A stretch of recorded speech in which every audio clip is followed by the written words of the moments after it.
Hello and welcome back to another wonderful episode as the Skeleton Key turns. Of course, I am your host, Craig, joined by the lovely Christina, as always. Hello. So today we have a little bit of a, it's an interesting thing because only because everyone knows about a cryptid, whether that be a cryptid of physical like tallness and scurry, or a cryptid that like goes bump in the night and you're like you see shadows because they do exist. They do exist, people. But anyways, real quick, I would like to say this episode is going to be sponsored, even though we're not getting paid for it. Sponsored by us, for us, with us. So, uh, if you have the inclination, there is some changes that have gone on since the last 3 episodes that we're releasing, of course, or have already released, depending on when you're listening to this. We are strictly now Spotify. Of course, our links are on Facebook and Apple Podcasts. Google Play is now YouTube Music. So we will eventually be on YouTube. We'll be faceless, but you'll still see us. We'll do cool little things with that. Of course, you can find all of our links on Spotify, on our Facebook, on our Instagram, and we're starting a TikTok. We're not going to do any silly little dances. We're not going to, do any of that stuff because we're not that cool yet. Also, my back couldn't handle that anymore. But you can follow us on those platforms if you so choose to. If you have, of course, any comments, questions, you are allowed to comment on our Spotify podcasts. We do have the comment section open. We, of course, have comment section open available on Facebook as well. You can message us on there, and both of us will see it. So if there's some like cool little story or something you've had to deal with the paranormal, or you have like this fascination with this one serial killer and you want us to cover it, fucking we'll do it. Like, what the hell? We don't care. It's meant for all to enjoy. But with that being said, I'm going to go ahead and pass the mic on over to Christina, as the gentleman that I am, and I hope that you enjoy this wonderful episode of As the Skeleton Key Turns. Take it away. Gather close, dear listeners, and let the darkness settle in. Today we wander into the haunted corners of folklore, where creatures slip between forms and nightmares walk in the daylight. These are not to be confused with cryptids, even though Gray is doing cryptids. They are shapeshifters, the masters of deception whose very existence blurs the line between reality and myth. When you hear shapeshifter, perhaps you picture the savage werewolf or the seductive vampire. But these beings are far older, their stories woven into the ancient tapestry of humanity. From the Epic of Gilgamesh to whispered tales in mountain cabins, shapeshifters have always been with us, creatures of magic, fear, and transformation. I have a couple I want to talk about. But our first stop is the mist-shrouded Appalachian Mountains, where the forest itself seems to breathe and watch. Locals warn, if you think you hear something in the woods, no you didn't. This chilling rule is born from the encounters with the mimic, a creature that doesn't copy your voice, but learns your secrets, your fears, and your very soul. Imagine hearing your loved one call you from the shadows, only to find them safe at home. The mimic's roots twist through Cherokee legend and settler superstitions, echoing the changelings of Irish and Scottish lore. But beware, the mimic doesn't seek your death, it seeks your place. You vanish into the woods and something Wearing your face reappears. In the 1920s, Kentuckian Martha Crenshaw disappeared after hearing her brother's voice by the river and following it. Martha went missing. Her clothes were found neatly folded, but what came back that night was not Martha. Her brother swore he saw her standing outside the house. When she was called to, her head twisted at an unnatural angle and she fled back into the woods. Martha's body was never found. Even now, people report hearing their dogs bark outside while they are asleep beside them, or voices calling their names from the empty woods. I watch videos all the time on this. Some say the mimic is the land itself, alive and answering the people. Others say it preys on our deepest fears, betrayal by those who we trust most. Yes, the woods are full of animals, and some of what we hear is just that, such as a bobcat sounding like a screaming woman. That's very common. But what if it isn't? Like I said, I've seen many, many videos of people reporting they have heard their name called by a family member that is standing next to them, or even worse, they have already passed on. Next, we meet Spearfinger, a Cherokee witch with a finger like a dagger and skin as hard as rock. She haunts the forests of eastern Tennessee and western North Carolina. Her legend older than the trees themselves. Spearfinger is a master of disguise, often appearing as a kindly elder or a harmless old woman, singing strange songs that send the villagers running back in fear. But her touch is deadly. She often appears to be a trusted elder or someone that you know, and she would often offer to brush the children's hair in the villages. She lulls her child victims to sleep, carves out their livers, and leaves no mark. There's no scar, only a slow, mysterious death. It is said death comes a few days later, from unknown reasons. Villagers would watch warily when someone returned from the woods, unsure if it was truly their friend or Spearfinger in disguise. Strangers were not welcome. Though legend says she was slain with the help of the little chickadee, heavy footsteps may still echo around Whiteside Mountain, her ancient home. If you're in the forest of eastern Tennessee and western North Carolina, be on the lookout for Spearfinger. So now we tread carefully into Navajo country, where even speaking the name of the skinwalker is said to invite it in. Out of respect, we will call them walkers for the rest of the podcast. These beings are believed to be medicine men turned evil, their souls blackened by unspeakable acts. Specifically, the medicine man would use the dance to curse instead of healing people. And mostly men are initiated into this practice. These individuals must attain the level of pure evil or klitsiati, I think that's how you say it. This can be done by killing a family member, incest, necrophilia, or some of the other most taboo acts. They shift into any animal, mimic loved ones, and feed on terror itself to make themselves stronger. They feed on the fear. In legend, the walker would use the skin of the animal to shift, but in modern times, this isn't as common. Walkers are said to use charms and corpse dust to curse their victims, causing convulsions and death. This was blown into the face. They would walk up and blow it right in their face. The bone dust or corpse dust was made from what it sounds like, but a specific type of human that I'm not going to mention. Modern tales speak of walkers taking the form of pets or family members, their eyes glowing with an unnatural light and their presence fouling the air with the stench of decay and rot. When seen in animal form, they look off. They just don't look normal. They don't quite behave in the way that the animal naturally would either. The Navajo believe that the walker would always be white when in animal form, so you could always tell them from the rest of the animals. Around the Navajo Nation and Skinwalker Ranch, which it's called, in Utah, sightings still happen. In addition, there have been cattle mutilations, electrical disturbances, and the feeling of being hunted while on these lands. The ranch, located in the Uinta Basin, has been investigated many times by many different groups and has its own TV show. It is also reported to have UFO activity there, so very, very interesting place.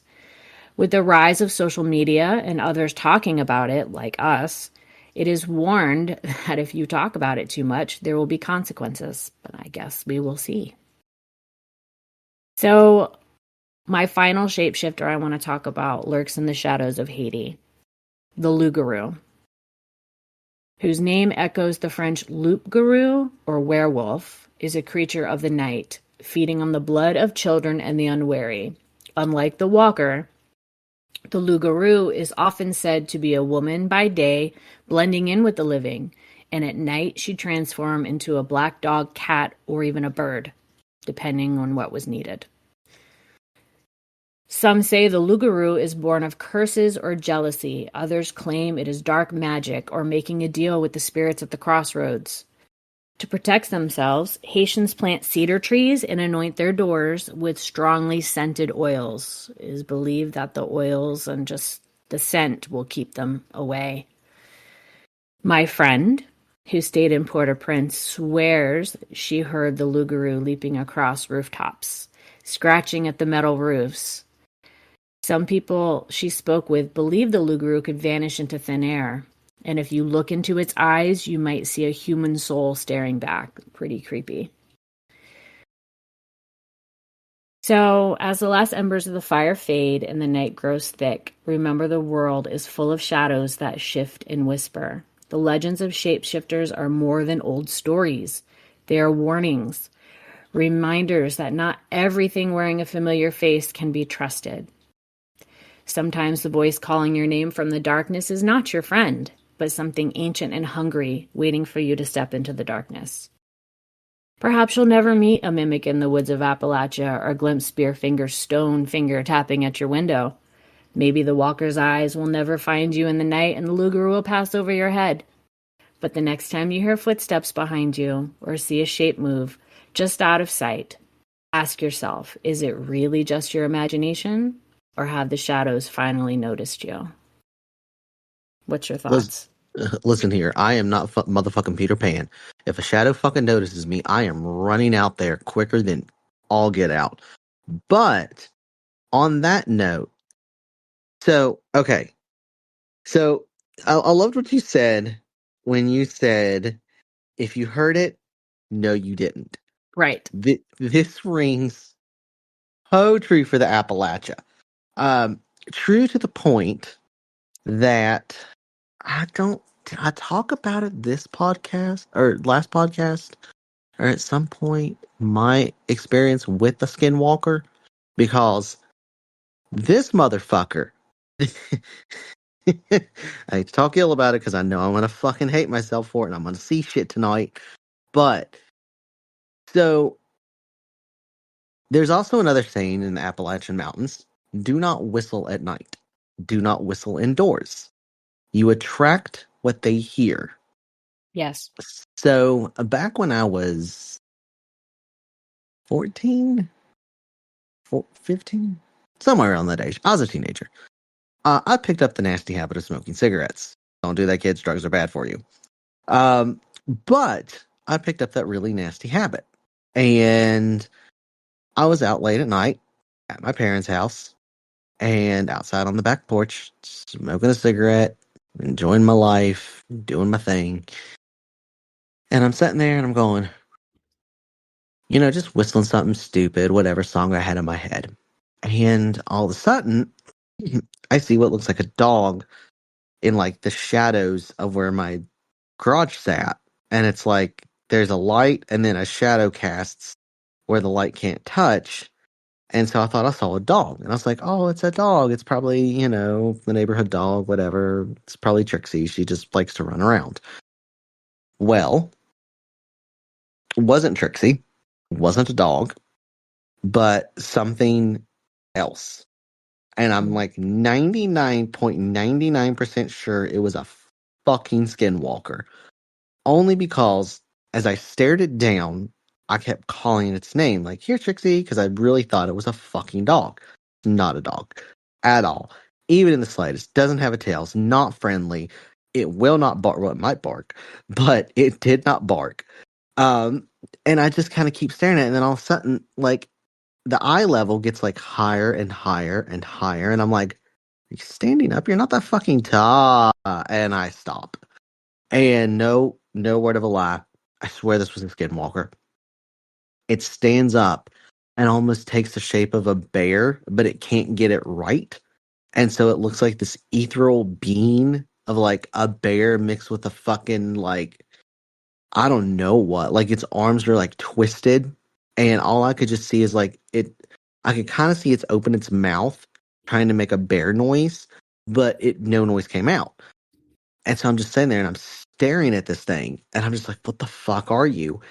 And like I kind of get freaked out because it looks back at me, and it's like goes from like the golden glow of like the light bouncing off of a dog's eyes to like this almost blue hazy green glow. And I'm like, yeah, fuck you. No, no, no, no, no. And so I stand up, and as soon as I stand up, it gets taller. And now it's like it's still casting the shadows, and it's like I can almost see the top of its head above this like 10-foot garage, right? Where the fucking roof starts to slope. And it's like I just freeze. Can't think of anything else. I drop my cigarette, put it out, and I just kind of back away slowly onto my parents' porch, like beyond Mhm. the threshold, because they're not superstitious. They're very religious, but they're not superstitious. Um, but I, of course, being the little witch that I am at the time, had decided the night prior I was gonna put salt on all the doorways. Just because I had this like weird gut feeling that like something is out there, and I never really believed myself. I'm like, nothing will ever fucking show up. We're in the safest part of the fucking neighborhood. Nothing's gonna happen. But just to be on the safe side. So I'd put salt, and I just remember like stepping behind the salt line that I had put at the threshold of the door. This like I could almost feel like an energy of it just like looking, trying to see me now because it could no longer see me.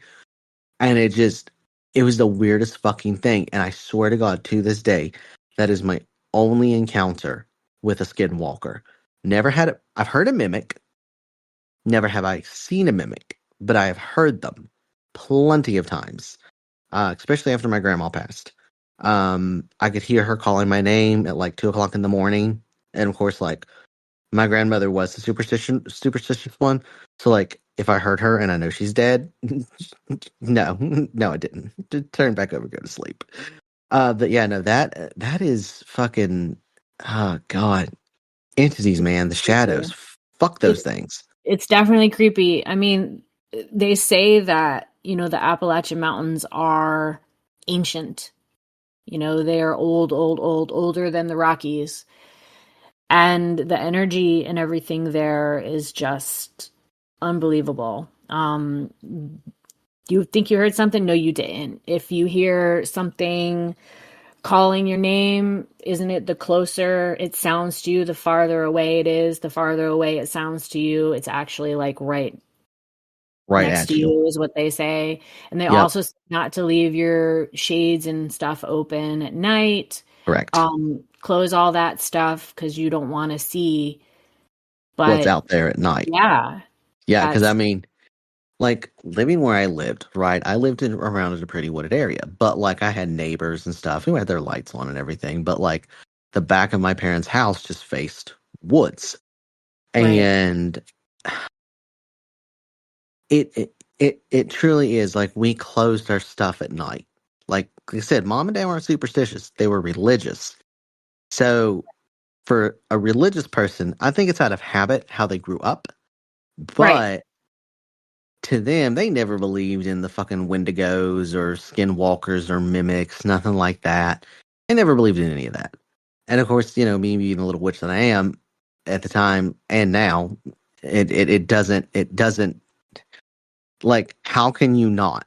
How can you not believe in this shit when like people have firsthand experiences with fucking skinwalkers and mimics? Like there's a video online. Someone was staying at the old oh, it wasn't Pinehurst. What was it? It's up here in West Virginia. It's oh my God. Penn Springs Hotel. The old Penn Springs Hotel, which is now for sale, by the way, for $2.2 million. That's It's it? yeah, right. It's massive though. Like this property sets on 50 acres. It has a huge, massive hotel on it. It has a resort style pool and eatery on it. Like this place is fucking massive. Um, Absolutely huge. And it goes back to the Civil War. Like Penn Springs Hotel used to be an old tuberculosis ward, of course, like everything was back in the Civil War, Right. and of course a hospital. But anyway, it got turned into a hotel, and there's a video online. Someone had, because it's been closed for quite a while, almost 2 years now. Someone had broke in to the Penn Springs Hotel, and they had went to one of the rooms. Well, their friend who was with them, beside them, during the filming, they, were exploring the rooms. They went in this one like area of the hotel. Now, of course, this hotel is known to be a little haunted, but not to the point of like, everything gets thrown, not poltergeist activity, but it's definitely has its little spots here and there because of the soldiers.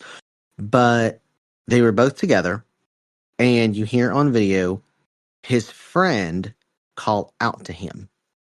Mm. His friend was like, and bear in mind, his friend's in front of him, right? In the video, in front of him, in view of the camera, in audio of the camera. And you just hear, David, David, where are you? And him and his friend, like, I guess his friend turns to him and looks at him. He goes, I didn't fucking say that. And he goes, I know, you're right here. And he goes, no, I didn't fucking say it. What the hell? And then all of a sudden you hear the guy who's filming, you hear him like super far away, just go, I'm here. And that But was it. They fucking bolted. They bolted. So that means a mimic found them and fucking scared the shit out of them. mm, And bear in mind, the Penn Springs Hotel is surrounded by, the mountains and the woods and shit like that. Like when you pull up onto it, it's absolutely beautiful, but like it's creepy as shit. But yeah, so there is a video of someone. I'll see if I can find it and send it to you. It's absolutely creepy. It might have gotten taken down because the people who are possibly buying it, have put it back up for sale. Like, I think they bought. Actually, let me hang on. Let me see. Okay. Okay. So yes, it was purchased for a month, and now the people who bought it are selling it. So that tells you something. I don't. Oh God. Yeah. No, it's creepy, dude. Skinwalkers are fucking anything like that is fucking disturbing because you don't know what you're playing with. Honestly, right. like you don't know what's out there, and especially if you're a dumb little teenager and you're like, I'm gonna do a ritual, and like you do a fucking ritual. Well, that ritual could wake up who fucking knows what? The Jersey Devil, the fucking chupacabra. I don't know if Chupacabra is up in the Appalachians. I'm pretty sure it is. I'm pretty sure it's like, hey, I'm gonna go visit the mountains, even though it's like mostly New Mexico and like Mostly the South, yeah. yeah, Guadalajara and all that shit. But anyway, besides the point. So that's fascinating. Actually, I do like that Skinwalker thing. But this one ties into what can be confused as a Skinwalker. Now, Mm. everyone knows in West Virginia there are TNT sites back from World War II and stuff like that. So back in World War II, West Virginia, of course, being so close to Washington, D.C., wanted to prep for the inevitable.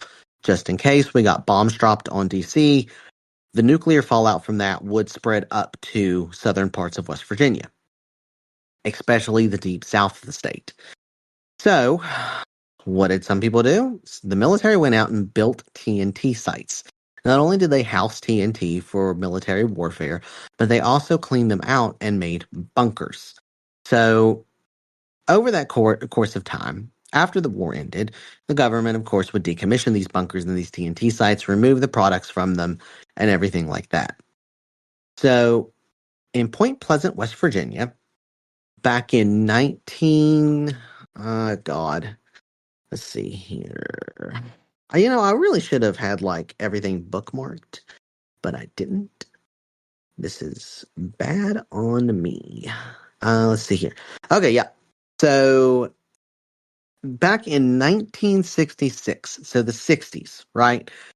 Super cool time to be alive. You're starting to get into like the LSD, the drugs, the fucking partying. You're starting to get into Woodstock. 70s are rolling up on us. So everyone's kind of gearing up in the 60s.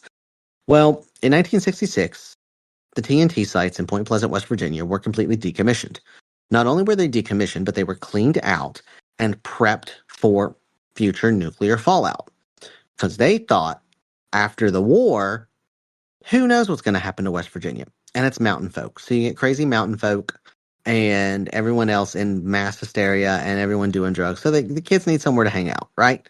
So the government's completely decommissioned this in 1966. Well, in November of 1966, specifically November the 12th of 1966, there were some kids joyriding around from, I think it was Charleston, West Virginia, down to Point Pleasant, which they are not far from each other. Point Pleasant is down deep in the southern part of the state.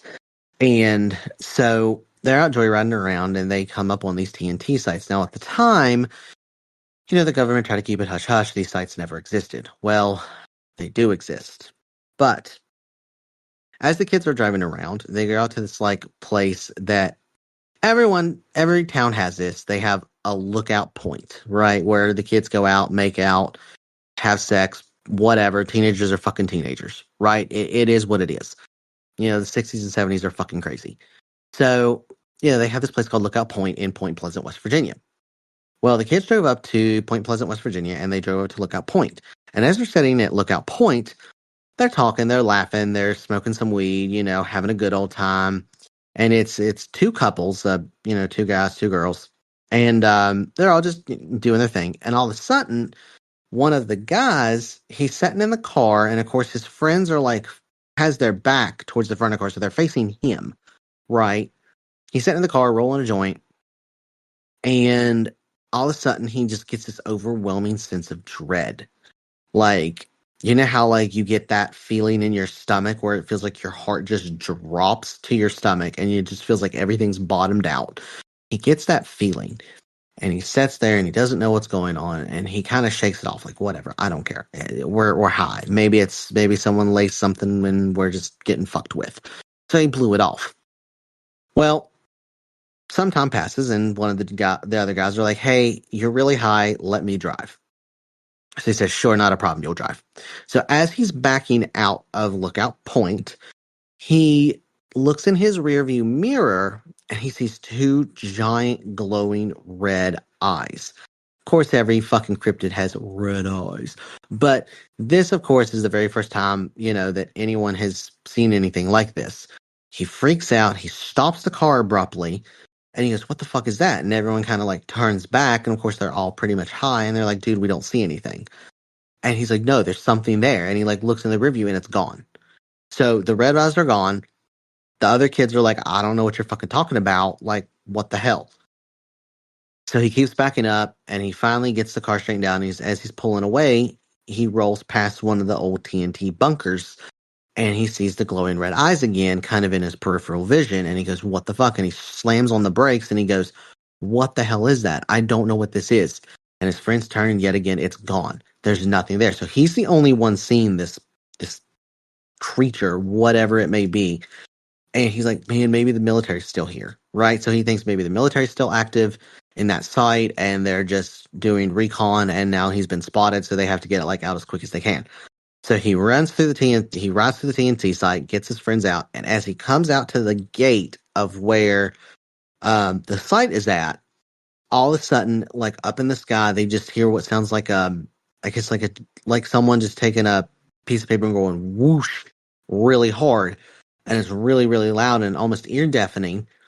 And they all look up out of the front of the window and out of the side of the car, and they just see this fucking winged creature with glowing red eyes that looks like a giant moth. They describe it as like a moth's wings with a man's body with like a moth's head, right? So it's got arms and legs that like it can stand on its rears, it looks like, and it's just up in the sky. And so they all freak out and he slams the pedal. So he fucking goes. He's gone. They never see this thing again. Well, then in 19, let's see here, Mothman. I really should have taken more notes on this. So this actually happened in Charleston. Remember, Charleston and Point Pleasant are very, very close to each other. So in 1967, a year later, almost a year later, is actually in December of 1967, on December the 15th. So a year and a month later, give or take, some kids are out joyriding around again, different set of kids, and they're on the Charleston, West Virginia bridge. Now, this is a very big bridge in Kanawha County. This is one of the main bridges that actually cross the Kanawha River. So if you're ever in Charleston, you'll know this bridge. It's painted gold and blue now for WVU, Go Mountaineers. But the kids were out joyriding, and all of a sudden, they see this like fucking creature up on top, and it's looking down on Charleston at the time. It's just kind of like these kids say, and there's other reports too. I've seen this like creature looking down with glowing red eyes, and then all of a sudden, the bridge starts to violently shake, and for whatever reason, the current in the river picks up, almost as if they had opened the dam to the mouth of the river. And so the river starts shaking, or the river starts going really fast, and it starts like flooding by and everything like that. And then all of a sudden, the bridge just gives out, killing 47 people, not including the kids, thank God, but kills 47 people. And they blamed it on the Mothman because there was over 110 sightings of this creature on the bridge. And the picture that is actually researchable does show what appears to be the Mothman at the very top of one of the bridge posts. It's very blurred, but it does show what is to be the Mothman. And um, so, long story short, the Mothman of West Virginia is one of the most acclaimed occulted cryptid fucking sighting thing. You can actually still go to Point Pleasant, West Virginia today. They have a Mothman statue and all that. But the rumor into the legend of Mothman is if you see him, your death is near. Now, 2 people have escaped his death, right? Or 4 people have escaped his death, more possibly. But to see him is to have death near. So he's almost like a grim reaper. There's one more story. In 1968, there's a little girl in Marmet, West Virginia, which is tied right into Charleston. And this actually happened in Marmet, a little small town right off Charleston, out of the main city. She's sitting at home. Her mom is cooking dinner and everything like that. And they live in this beautiful 2-story house in the town of Marmet. And streetlights are on, so it's kind of dark. And the legend goes that the little girl was sitting in her room playing, and all of a sudden she hears a tapping on her window. She looks outside, and it's the Mothman. Now, she doesn't freak out, but this dude has glowing red eyes. He's fucking standing right at her window. She doesn't freak out. She's silent. She backs up slowly, shuts her door, and then runs downstairs and gets her mom. The mom says, "Oh, honey, you're imagining things. It's nothing. Don't worry about it." Well, the little girl says, "No, Mama, I'm not. I'm not imagining things. I need you to come look at this." So she grabs her mom's hand and they run up the steps. And as they run up the steps, she swings the door open and Mothman's gone. So she's freaking out. She's like, "Okay, I don't get it. I saw something out my window. Like, where the hell did it go?" And nothing is, being said, right? The mom's like, "Whatever. I don't care." She walks away. And then the little girl hears like someone walking on the roof, and she screams down to her mom, "Mom, there's someone on the roof." She goes, "No, there's not, honey. I'm gonna keep cooking dinner." Like she blows her daughter off. And the daughter's like, "No, fuck this." She goes back downstairs and she sits in the kitchen with mom. And her mom's like, "What's wrong?" She goes, "I keep telling you there's something near my room. I keep hearing something. You won't listen to me." And she goes, "No, there's nothing near your room, sweetheart. Like everything is okay." And then all of a sudden the streetlights go out. So now they're in, the street lights it's pitch dark outside. And then the power goes out in the house. And both the mom and daughter kind of freak out a little bit. And the mom's like, what the hell's going on? About the time that she says that, Mothman, supposedly, according to another eyewitness who lived up on the hill behind the street in Marmet, um, said that they saw a giant figure jump down in front of this house and just stare into the window. 2 days later, the house burns down in a fire. The mom and daughter perish, and the dad is nowhere to be found. So, the daughter was onto something. The Mothman does bring death, and it's the creepiest thing because the Mothman is very sightable. Like outside of the statues and everything, I have personally never really seen the Mothman. I think I've caught glimpse because he travels. Like he's a moth. He's a fucking Mothman apparently, and it's like he travels. I'm pretty sure. But I've never seen him. I think I might have seen like a wing or a tip or a glimpse. I don't fucking know. It might not even been the Mothman. It might just been my eyes playing with me. But I do plan on making a trip up to Point Pleasant, West Virginia sometime this summer and actually exploring the igloos, as they're called affectionately, to see if I can spot the Mothman, to see if I can get a picture or if he's actually real. Because, who fucking knows at this point? That's the thing about cryptids. Like, are they real? Like the Jersey Devil. eh, Yeah, the fucking Wendigos. Yeah, the Skinwalkers. Yeah. But Mothman. Like this moth dude hybrid fucking walking our streets. But yeah, so that's the story of the Mothman. Mothman is my favorite cryptid. I have stuffies of him, and I just love him. He's adorable. Very fluffy.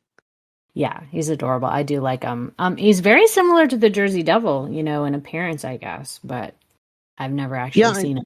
So, yeah. I've noticed that. Like the drawing concepts between the Jersey Devil and the Mothman, they almost have similar body styles. But of course, that could be, people. Yeah, I don't know which is older. I don't know if the Mothman is older or the Jersey Devil is older. ooh, Jersey Devil goes back long, long time. I was gonna say, I think the Jersey Devil doesn't go back to the 1800s or Yeah, something like that. Let's see what it says. It was originally known as the Leeds Devil, but okay. it's always in the Pine Barrens of New Jersey. Hmm. Yep, Interesting. So but that it's means old. Mothman was a copy of the Jersey Devil. Ah, Mothman. But yeah, so that is what I got. That's Mothman. I love So yeah, Mothman.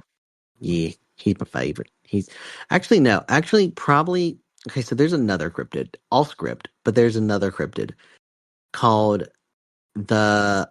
I think it's pronounced the Uguay or the Ugawa or something like that. It's a turtle devil, mostly seen in Louisiana, Alabama, Mississippi, parts of Ah, Texas, and parts of Florida. So it's a turtle demon that essentially kills you if it gets a hold of you. It looks like a giant snapping turtle, except huh. it's 5 times bigger than a giant snapping turtle. Wow. Those things get fucking huge. So it's almost the size of a tortoise, an ancient, 100 something One of year the old big tortoise. ones. Yeah. Yeah, this guy is fucking massive, but he's got spikes all up and down his back, and he has this glowing, mean, fanged face, and his tail is said to bring bad omens. So if you're out, what do they call that? Not noodling, which is when you get fish. Or yeah, Right. when you're noodling, when you're Yeah. noodling and you grab its tail, if you touch it, it's said to instantly paralyze you. And Huh. some people have found the tail, or supposedly found the tail, and it brings bad luck to them. It's a bad omen, like a monkey's paw that's been cursed. Hmm. So Right. that's something else to look at. I think it's the Uruguay. I don't remember how to fucking pronounce that. Mm. Come on, Siri. They've got the Rougarou down there too, not the Lougarou like in Haiti, but it is a similar type creature in Oh, yeah. Louisiana. Similar Mm, area. But yeah, Jersey Devil the story began in 1735. very nice. Long time. 1735, 1700s. Yeah, the Ugwa is how it's pronounced. Ooh, Uh, okay. the legend of the Monongahela River Cryptid. So it's actually originated from Monongahela or Monongahela. The Monongahela forest is where it originates, but it's not really seen up in the Monongahelas anymore. It's seen down in Louisiana and all that. But yeah, it's absolutely massive. It is fucking, oh my god, this dude is scary as shit. But yeah, so no, that's another, it's a river monster as they call them. I But love yeah, that so show. yeah, even though they're just fucking giant fish and giant It's turtles and shit. it's still cool though. Like it's Oh yeah. amazing to see. Oh yeah, absolutely. I agree. All right. So, well, at this point, I don't think I have anything else. Do you have anything else? I do not. I think it was very interesting tonight or today. Tonight, today, whenever you're listening from around the world, brought to you by the good old USA. Ba, ba, ba, ba. Actually, no, I'm not going to do that. We're not political on this show. We don't talk politics. Thank you for dropping the Epstein files, DOJ. So finally, you did your job. I'll cut that out. Anyways, thank you again for listening to the wonderful show As the Skeleton Key Turns. We hope that you are actually entertained by this and enlightened by this. And who knows, further down the road, we might eventually go out on a tour of some kinds, a little haunted tour, and like book ourselves some spooky places and see if we can actually see these. There is one other place here in West Virginia, and I think you talked about it. Maybe you talked about it. It was the amusement park, or I you did had not talk about it, but that's so, awesome. so there's an amusement park that is made on an Indian burial ground. Of course, this amusement park is like years and years old, but it's absolutely wonderful. It's Harper's Ferry is what it is. Harper's Ferry amusement Oh, park.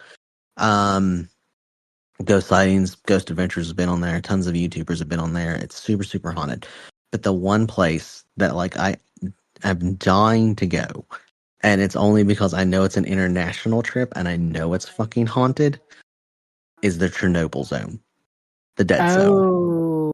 oh, I want to go to Chernobyl because I know it's gotta be haunted because not everyone left. Not everyone was evacuated. Some people stayed behind, and some people actually still live in the exclusion zone. They're like 98, 100 plus years old, and their families live in the exclusion zone, and they get high dosages of radiation, so they're dying from radiation poisoning. But it is somewhere I have always wanted to go. And I know it's an international trip, but it would be absolutely wonderful. It'd be freaky as hell. But I want to see the giant coffin, the giant sarcophagus that they right. put reactor number 4 in, because it's gonna actually be finished this year, the rebuild, because the old one had broken down so much that it was leaking high amounts of radiation poisoning back into the atmosphere and making the people sick outside of the exclusion zone. So they had to rebuild, and it's been years in the making. They had to rebuild the sarcophagus, and I think they're still working on it. What was it? Last year, Russian troops actually ended up taking over the exclusion zone and parts of Chernobyl, Mm-hmm. and ended up doing some warfare there. So now there's war torn streets there where there's nobody there. And it's fucking it's insane. So that's Yeah, my next I big was thing. gonna say maybe we should wait till things calm down for that Well trip. they've pulled them out. Russia pulled the troops out like what, 6 months ago they pulled the troops out. So there's no longer a military presence in Chernobyl now. The Russian government said something to the German government. But anyway, regardless, Right. Russia and Germany are still, but Chernobyl is still safe to visit now. Now that there's no more military presence. But with everything going the way it is, who knows what's going to happen? But yeah, that is the next big trip. But the summer is upon us. So with that being said, we hope that you all do have a wonderful rest of the winter. Try to stay warm if you're in a cold environment. If you're in a warm environment, fuck you. I want to be warm. I don't want to be freezing. It's fucking stupid. I don't want my nipples to cut ice every single fucking time I step outside my door. It's But been really cold down here. Really cold. What is really cold to you? Because really cold for us 20. is like, yeah, okay, no, we've been -2 for 4 nights straight. We're not equipped for that here. Yeah, no, Florida is not equipped. But on that note, if you have any comments, questions, and concerns, of course, you can reach out to us via Spotify, Facebook, Instagram, and soon our TikTok. Also, we will be getting our YouTube up, like I said. With that being said, I am Gray, always joined by the lovely Christina, and thank you for listening to As the Skeleton Key Turns. Bye.